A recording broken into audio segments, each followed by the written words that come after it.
Hari ini kita bicara tentang ini, impactful living, hidup yang berdampak. Saudara, tema kita hari ini, tema kita dalam bulan Oktober ini, itu bicara tentang hidup sebagai agen perubahan. Ya, hidup sebagai agen perubahan. Jadi saudara, saya percaya begini, setiap orang yang percaya Yesus, dia harus mampu untuk berdampak. Sekali lagi saya bilang ini, setiap orang yang sudah percaya Yesus, dia harus mampu untuk berdampak. Ya, karena gini saudara, ya, Yesus bilang begini, kamu terang dunia. Terang itu nggak bisa disimpan di bawah kolong. Terang itu harus ditaruh di atas kaki dia supaya bisa menerangi ruangan di sekitar saudara. Yang setuju katakan amin. Iya dong. Nah, kalau kamu terang dunia, harusnya kamu bisa berdampak. Kamu jangan jangan sembunyikan terang itu di bawah kolong kamu. Nggak boleh. Kita harus menjadi dampak, menjadi berkat, menjadi perubahan bagi orang-orang di sekitar kita. Tapi yang paling utama kita dulu yang berubah. Yang setuju katakan amin. Dan saudara lihat ini. Orang yang ada di dalam Tuhan, dengar, orang yang ada di dalam Tuhan, satu, dia pasti akan berubah. Ya, yang kedua, dia pasti akan bisa berdampak. Haleluya. Amin saudara. Orang yang ada di dalam Tuhan, dia pasti akan berubah. Yang kedua, dia pasti akan bisa berdampak. Cuma kadang-kadang gini saudara, kita lihat orang, kita melayani orang, kadang-kadang kan kita mau pakai ekspektasi kita yang tinggi untuk orang itu. Akhirnya kita suka lihat begini, orang itu kok nggak berubah-berubah sih? Nggak berubah-berubah. Padahal kalau saudara mau cermat, teliti, pasti dia sudah berubah walaupun sedikit. Haleluya. Amin. Iya, karena gini, firman Tuhan itu pasti mengubahkan. Firman Tuhan itu pasti mengubah orang itu. Nah, cuma persoalannya kita nggak pernah respon dengan firman Tuhan. Itu yang buat kita berubahnya dikit-dikit. Yang setuju katakan amin. Tuhan mau supaya kita berubah, jadi berkat. Bilang kiri kanan, Tuhan mau kamu berubah. Tuhan mau kamu berubah. Tuhan mau kita berubah, amin. Nah, saudara, kita ada di roh kan? Roh itu representative of Christ Kingdom, ya. Representative of Christ Kingdom, perwakilan kerajaan Allah di muka bumi. Kalau kita jadi perwakilan kerajaan Allah, maka kita dituntut untuk menjadi agen perubahan yang membawa nilai-nilai kerajaan Allah. Ya, kita dituntut, dengar kata dituntut itu berarti harus untuk membawa nilai-nilai kerajaan Allah bagi dunia, nilai-nilai kerajaan Allah bagi keluarga, nilai-nilai kerajaan Allah bagi orang-orang di sekitar kita. Amin saudara. Ya, kita dituntut untuk itu. Kita harus lakukan itu dalam kehidupan kita. Kalau enggak, gimana kita jadi roh? Nggak bisa. Kita harus benar-benar bisa menjadi berkat, menjadi dampak, membawa nilai-nilai kerajaan Allah bagi orang di sekitar kita. Yang setuju berikan tepuk tangan bagi Tuhan. Nah, hidup yang berdampak adalah hidup yang tidak hanya berfokus pada diri sendiri, tetapi hidup yang membawa pengaruh positif bagi orang lain untuk menyatakan kemuliaan bagi Tuhan. Ya, jadi hidup yang berdampak itu bukan hidup untuk diri sendiri. Halo, oh aku sudah bertumbuh, aku sudah berbuah, oh aku sudah bisa melayani Tuhan, aku sudah bisa ini, aku sudah bisa itu di gereja, sudah cukup aku saja. Enggak, Tuhan nggak mau kita seperti itu. Tapi ketika kamu sudah diberkati, kamu bisa melayani Tuhan, kamu harus jadi dampak bagi orang lain. Haleluya. Jangan sampai di atas mimbar sendiri, di atas mimbar sini, tapi kamu di rumahnya nggak pernah jadi dampak untuk orang lain. Halo, semua pelayan Tuhan dengar ini baik-baik. Jangan sampai itu terjadi di tempat ini. Saya nggak mau itu terjadi di tempat ini. Setiap pelayan Tuhan yang di atas mimbar, mereka semua, kita semua harus jadi dampak yang baik bagi orang lain. Haleluya. Semua orang lain bisa berubah. Gitu. Jadi jangan main begini, saya mau melayani. Saya nggak pernah nahan saudara untuk melayani Tuhan. Tapi kalau saudara sudah naik atas mimbar ini, saudara tahu tanggung jawab saudara. Haleluya. Saudara tahu tanggung jawab saudara sebagai pelayan Tuhan, sebagai representative of Christ Kingdom, perwakilan kerajaan Allah yang membawa nilai-nilai kerajaan Allah bagi banyak orang. Gitu. Jadi jangan salah. Jangan bilang, oke, saya sudah melayani Tuhan enak-enak. Enggak. Kamu punya tanggung jawab lebih besar bagi orang-orang yang di atas mimbar. Amin. Yo.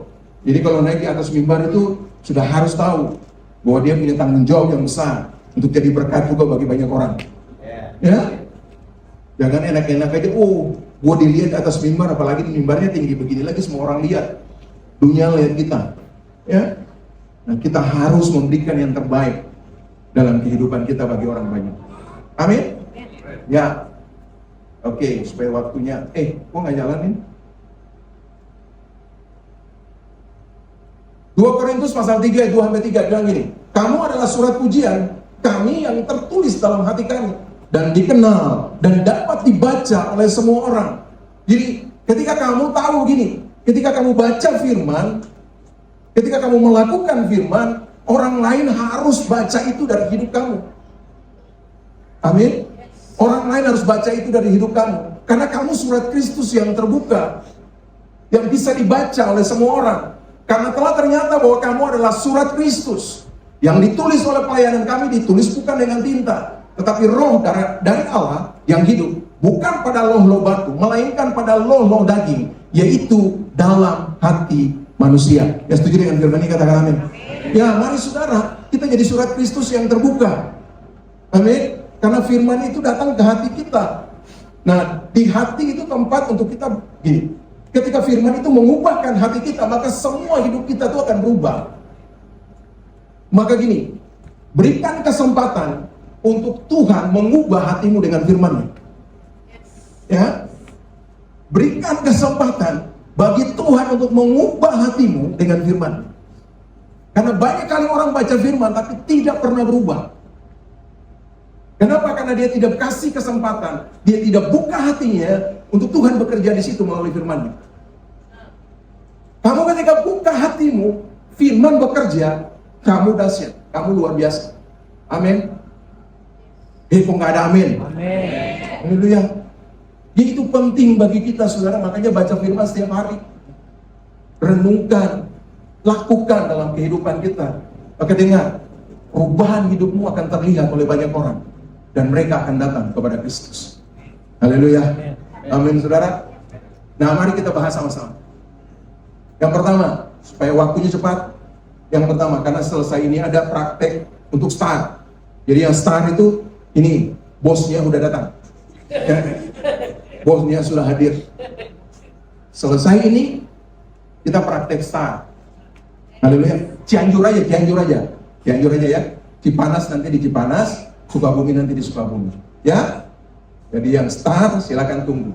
Jam berapa Pak Nema? Jam 1 ya? Jam 1. Jadi makannya cepat-cepat. Nah, makanya saya lihat khotbah juga agak cepat. Ya. Jadi satu, berdampak melalui identitas kita. Nah, kita lihat firman Tuhan. Sebenarnya firman ini keren banget, saudara. Firman ini keren banget. Kisah Para Rasul 3 ayat 1-8.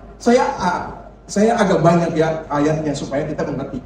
Ini, pada suatu hari menjelang waktu sembahyang, yaitu pukul 3 petang, naiklah Petrus dan Yohanes ke bait Allah. Di situ ada seorang laki-laki yang lumpuh sejak lahirnya, sehingga ia harus diusung. Tiap-tiap hari orang itu diletakkan dekat pintu gerbang bait Allah yang bernama Gerbang Indah untuk meminta sedekah kepada orang yang masuk ke dalam bait Allah.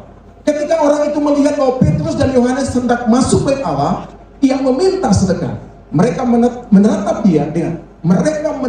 dia dan Petrus berkata, "Lihatlah kepada kami."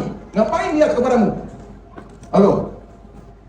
Kan gampang saja, kalau dia minta sedekah tinggal berikan uang aja ke dia. Haleluya. Atau kalau kamu mau doakan dia, udah tinggal kamu bilang dalam nama Yesus sembuh, berjalanlah. Kan begitu kan, aman. Haleluya. Tapi kenapa sampai Petrus bilang begini? Lihat kepada kami. Yesus, ingat, Yesus lagi. Petrus ingin menunjukkan begini, siapa di dalam diri dia.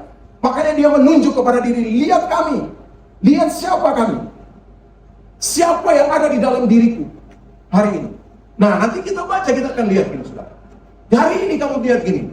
Identitas kamu hari ini siapa? Halo? Identitas kamu hari ini siapa? Apakah kamu mampu menunjukkan dirimu, atau kamu kabur, tidak berani untuk menunjukkan dirimu? Halo? Kalau kamu benar, kamu akan menunjukkan diri kamu. Haleluya.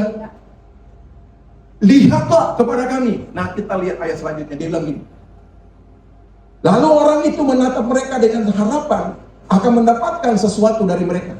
Tetapi Petrus berkata, emas dan perak tidak ada padaku.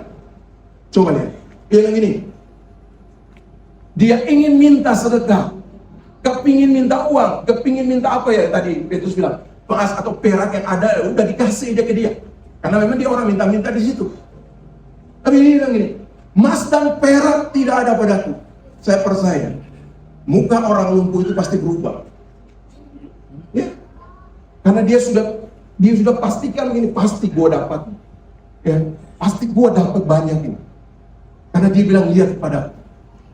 Tapi lihat Petrus ini yang nyambung dengan lihat kepadaku. Dia bilang begini, tetapi apa yang kupunyai kuberikan kepadamu.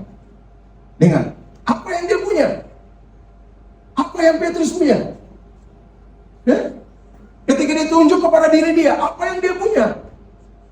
Yang dia punya begini, Yesus yang ada dalam diri dia. Haleluya.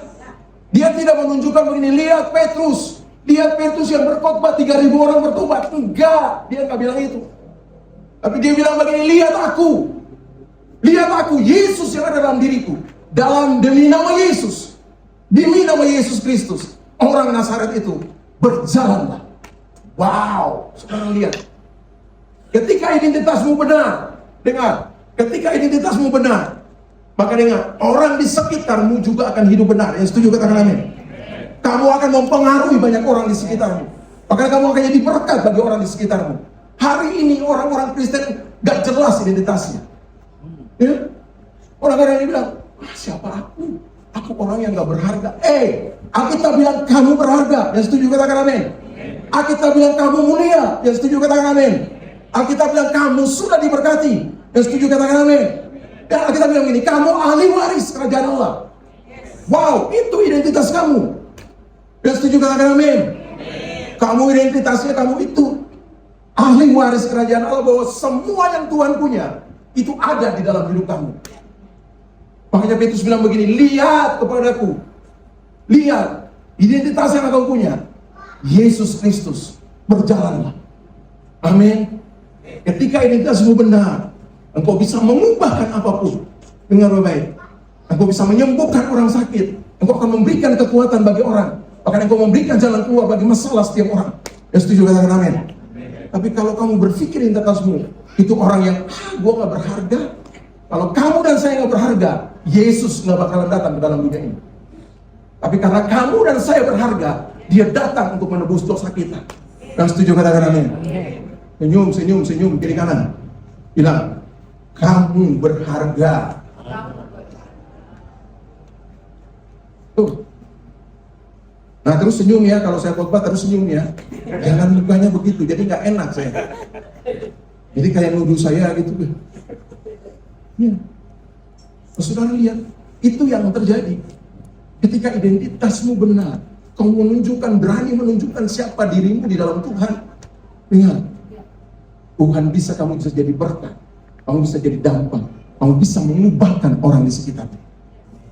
Men, saudara. Makanya jangan salah identitas.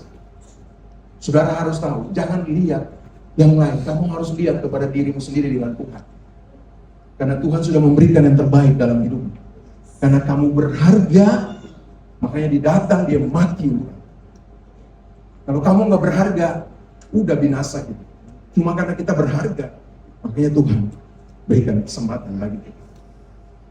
Lihat, ada 3 hal yang biasa menjadi dasar identitas kita, namun tanpa sadar bisa membentuk kita secara keliru. Ya, ini bisa membentuk kita secara keliru, saudara. Yang pertama, pencapaian dan prestasi. Kadang-kadang kita menganggap bahwa kita hebat, kita sudah berhasil, saudara. Amin. Kita membentuk itu sebagai identitas kita, bahwa kita ini orang berhasil, kita ini orang hebat. Tapi lihat, ketika kamu jatuh di situ, ketika kamu tidak berprestasi, ketika kamu tidak mencapai apa yang kamu mau, dengar, kamu akan hancur. Haleluya. Identitasmu akan berubah. Amin. Padahal kalau di dalam Yesus, identitasmu tidak berubah. Amin. Iya, identitasmu tidak berubah di dalam Yesus. Sekali anak tetap anak, sekali ahli waris tetap ahli waris. Amin. Kecuali kamu menyangkali dia. Amin. Kalau kamu menyangkal dia, ya sudah, hilang identitas itu. Tapi ketika kamu tetap percaya kepada dia, dengan identitas itu tetap melekat dalam hidupmu.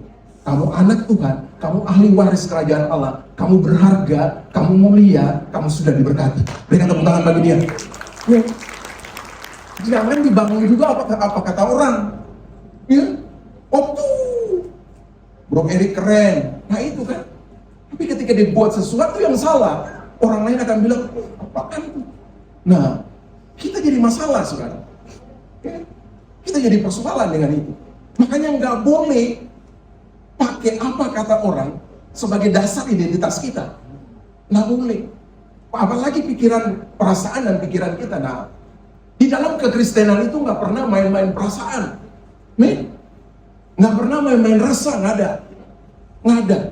Rasa itu saudara boleh rasa aja di mana, di istana yang geprek, di mana lah Ikuji. Nah itu saudara bisa rasa di situ. Rasa apa? Rasa ayam di situ yang enak. Di Ikuji makan apa sih yang enak? Itu bisa rasa di situ. Sekalian promosi kan nggak apa-apa. Oh punya jemaat sendiri. Ya. Jadi kalau udah lapar makan di situ, tapi bayar. Jangan gratis. Tuh bos yang di belakang udah duduk gini aja. Yang istananya tuh. Iya kan? Perasaan, pikiran kita nggak bisa. Itu sebagai dasar untuk identitas kita, nggak boleh, saudara. Karena itu untuk sementara, itu pasti hancur kalau saudara mendasarinya di situ. Oh rasanya sih, gua nih hebat ya. Oh rasanya ini ya, nggak ada. Di dalam Kristus itu cuma satu, percaya, imani. Haleluya. Walaupun belum terjadi, rasanya Tuhan nggak ada di sini ya. Rasanya aku kok nggak diberkati ya. Kok belum sembuh ya? Enggak. Sekarang bicara gini, percaya, imani. Tuhan sudah memberkati kita. Tuhan sudah menyembuhkan kita. Imanmu menyelamatkan kamu. Amin. Haleluya. Imanmu menyelamatkan kamu, ya sudah. Mau apa lagi? Gitu kan? Dasar identitas kita yang benar adalah apa? Janji-janji Tuhan. Dan setuju katakan amin? Di dalam Alkitab, Tuhan sudah meletakkan apa yang seharusnya Anda percayai tentang diri Anda sendiri. Dengar itu baik-baik. Jadi di dalam firman Tuhan, itu Allah sudah meletakkan apa yang seharusnya Anda percayai tentang diri Anda. Jadi jangan bangun dasar identitas Anda di atas yang lain, selain di atas firman Tuhan. Kalau Tuhan bilang begini, kamu berharga, ya berharga. Kalau dia bilang ini kamu mulia, ya mulia. Itu yang Tuhan bilang tentang kamu. Jangan kamu rubah-rubah lagi. Bilang, waduh, aku siapa? Aku bukan siapa-siapa, aku gak berharga. Kacau kamu. Itu kamu menghina Tuhan. Haleluya. Karena Tuhan sudah buat kamu berharga. Kamu bilang kamu yang gak berharga. Ngaco. Tuh. Gak bisa kayak gitu. Kalau Tuhan bilang kamu berharga, ya kamu berharga. Kalau Tuhan bilang kamu mulia, ya kamu mulia. Ya setuju katakan amin.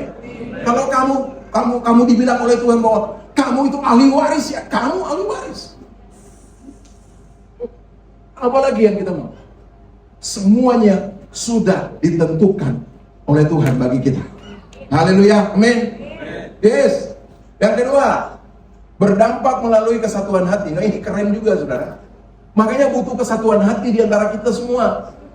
Haleluya. Jangan sampai ada terpecah-pecah. Firman Tuhan katakan begini. Dan kisah para rasul 2:46-47. Dia bilang ini. Dengan bertekun dan dengan sehati, mereka berkumpul tiap-tiap hari dalam bait Allah. Mereka memecahkan roti di rumah masing-masing secara bergilir dan makan bersama-sama dengan gembira dan tulus hati, sambil memuji Allah, dan mereka disukai semua orang. Dan tiap-tiap hari dengar, dan tiap-tiap hari Tuhan menambah jumlah mereka dengan orang yang diselamatkan. Cuma gara-gara gini, bersatu hati setiap hari, makan sama-sama, memuji Tuhan sama-sama, Tuhan kirim jiwa. Haleluya. Amin saudara. Wow, keren banget kan? Makan sekarang kita kekurangan apa coba? Yang kita kekurangan sekarang kesatuan hati. Loh, Kalau makan banyak, jemaat kita punya restoran. Halo? Bahkan di rumah-rumah kita pun makanan berlimpah. Iya kan? Kita bisa ngatur, bergilir. Ya, cuma bangun kesatuan hati di sana supaya orang lihat kehidupan kita. Orang lihat apa yang kita kerjakan. Orang lihat apa yang kita lakukan. Sehingga Tuhan mengirimkan jiwa-jiwa. Mereka tertarik untuk datang kepada kita. Haleluya. Amin. Iya. Dengan sehati mereka berkumpul. Gitu. Jadi kita harus sehati dulu. Sehati dulu baru berkumpul. Amin. Baru di situ mau makan kayak mau nggak makan nggak apa-apa. Yang penting ada kesatuan hati di situ. Memuji dan menyembah Tuhan, maka Tuhan akan mengirimkan orang-orang akan tertarik kepada kita. Amin. Dengan cara hidup kita seperti itu, orang-orang akan tertarik. Dan Alkitab mencatat itu. Itu bukan saya yang ngomong, tapi Alkitab yang mencatat itu bagi kita. Alkitab yang bilang bahwa dengan sehati mereka berkumpul tiap-tiap hari dalam bait Allah.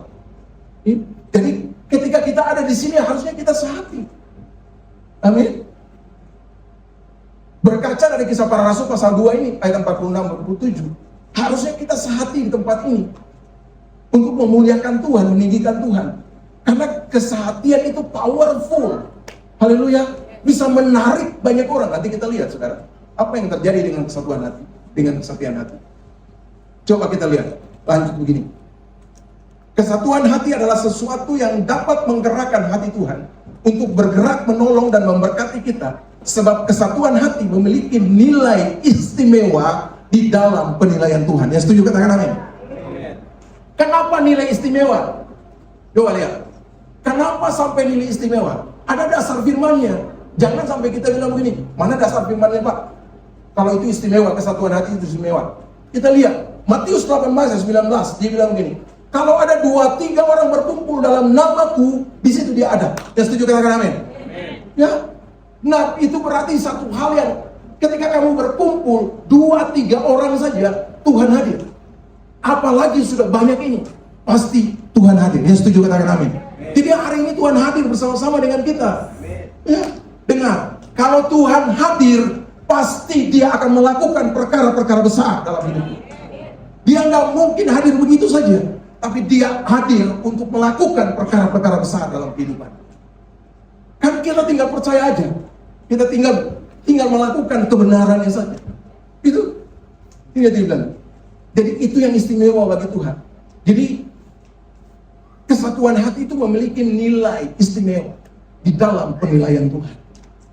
Kalau kita baca Mazmur 133, saudara itu bicara tentang apa?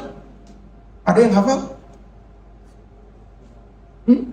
Sungguh alangkah indahnya apabila saudara seiman hidup rukun, sehati sepikir. Dengar baik-baik. Itu kesatuan hati ada di situ. Lalu dia bilang begini, Tuhan akan mencurahkan apa? Berkatnya. Ketika kita sehati, Tuhan mencurahkan berkat bagi kita. Karena Dia hadir di situ. Haleluya. Dengar, kehadiran Tuhan butuh hati. Bilang kiri kanan. Kehadiran Tuhan itu butuh hati kita. Kalau kamu punya hati yang gak benar, jangan mengharapkan Tuhan hadir. Halo. Karena hati itu adalah sumber kehidupan. Kata Amsal. Jagalah hatimu dengan segala kewaspadaannya, karena dari situlah terpancar kehidupan. Nah, ketika kita bersehati sepikir, Tuhan akan bekerja di situ. Tuhan akan bergerak di situ. Jadi nggak usah takut. Tinggal kita sehati sepikir di dalam Tuhan, maka Tuhan akan bergerak.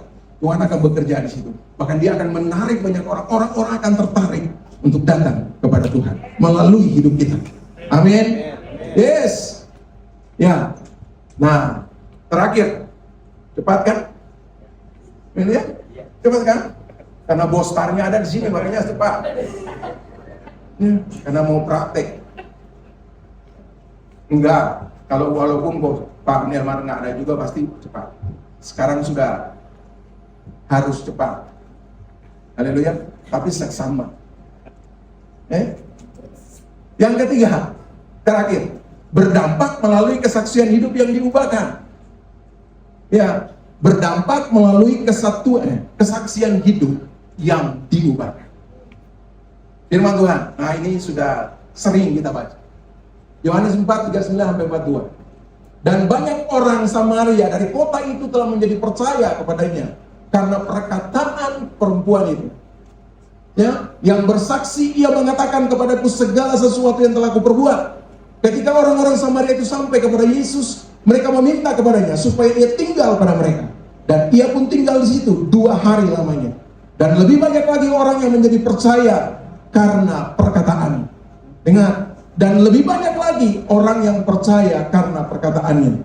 Dan mereka berkata kepada perempuan itu, kami percaya, tetapi bukan lagi karena apa yang kau katakan. Sebab kami sendiri telah mendengar dia, dan kami tahu bahwa dialah benar-benar juru selamat dunia. Yang setuju katakan amin. Firman ini bicara tentang siapa? Perempuan Samaria, ya, perempuan Samaria. Nah, saudara lihat, perempuan ini luar biasa. Ya, ketika dia bertemu dengan Yesus, dia berubah. Ya, ketika dia bertemu dengan Yesus di sumur Yakub di Sikar, dia berubah. Saudara. Tadinya dia punya suami berapa? 5. Dan suami yang sekarang itu bukan suaminya, tapi itu kumpul kebo. Ya, kumpul apa? Kumpul kebo, bukan kumpul babi ya. Kumpul kebo. Itu suami yang sekarang bagi dia. Nah, saudara, dengar, di dalam tradisi gereja Ortodoks Timur, ya, ia ini dianggap sebagai santa, jadi orang suci. Perempuan Samaria ini dianggap sebagai orang suci atau santa. Terus dia diberi nama begini, Potine atau Potini, yang artinya terang. Tulis, benar dia. Seorang perempuan Samaria ini ternyata dia bisa mengubahkan satu kota. Kota Samaria itu diubahkan gara-gara satu perempuan ini. Nah, dengar baik-baik. Tuhan tidak butuh banyak orang. Dengar, Tuhan tidak butuh banyak orang untuk memulihkan kota Samaria. Ya, dia tidak butuh banyak orang, dia cuma butuh satu perempuan Samaria untuk memberikan pertobatan bagi kota Samaria. Haleluya. Dengar, Petrus dan Yohanes tidak butuh banyak orang untuk orang di bait Allah itu percaya Yesus. Tidak butuh banyak orang, dia cuma butuh ini. Seorang lumpuh sembuh, dia akan bersaksi di sepanjang bait Allah itu. Dan semua orang mendengar tentang Yesus dan dia. Coba lihat saudara, jadi nggak butuh. Makanya kita punya goal itu keren. Satu orang, kita punya goal itu keren. Satu orang, ulang.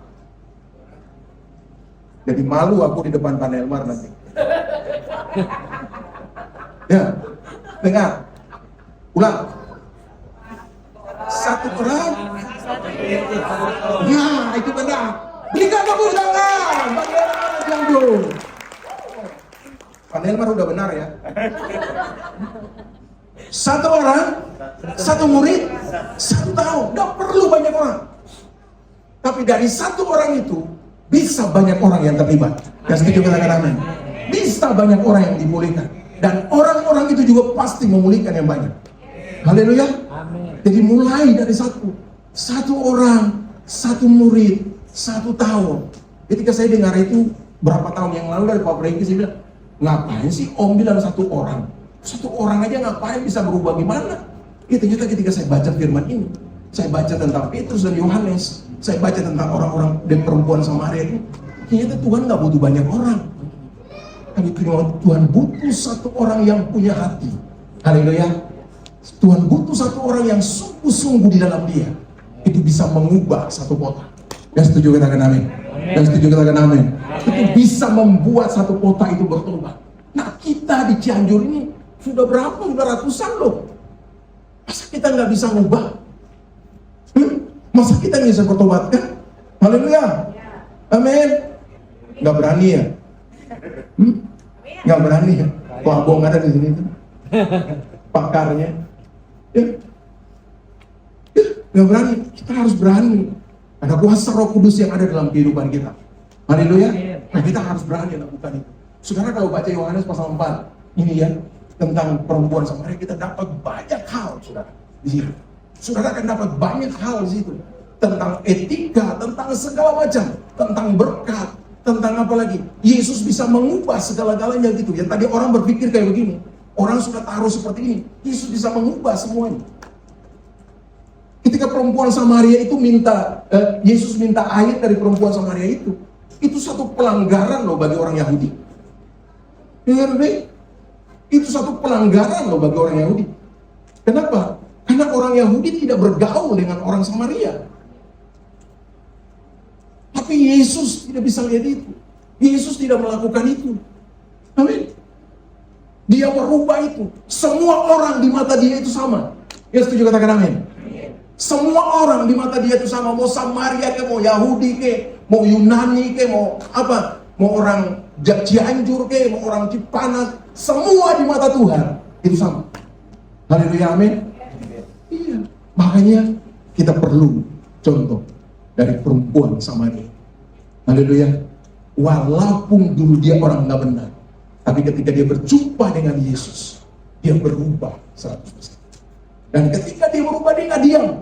Tapi dia pergi untuk menceritakan tentang kisah Yesus. Perjumpaan dia dengan Yesus yang membuat dia berubah. Sehingga satu kota itu datang cari Yesus. Dan satu kota itu dipertobatkan karena perempuan Samaria ini. Yang setuju, katakan amin. Haleluya. Nah, mari kita juga harus seperti itu. Haleluya. Apalagi karena Tuhan sudah ada dalam hidup kita.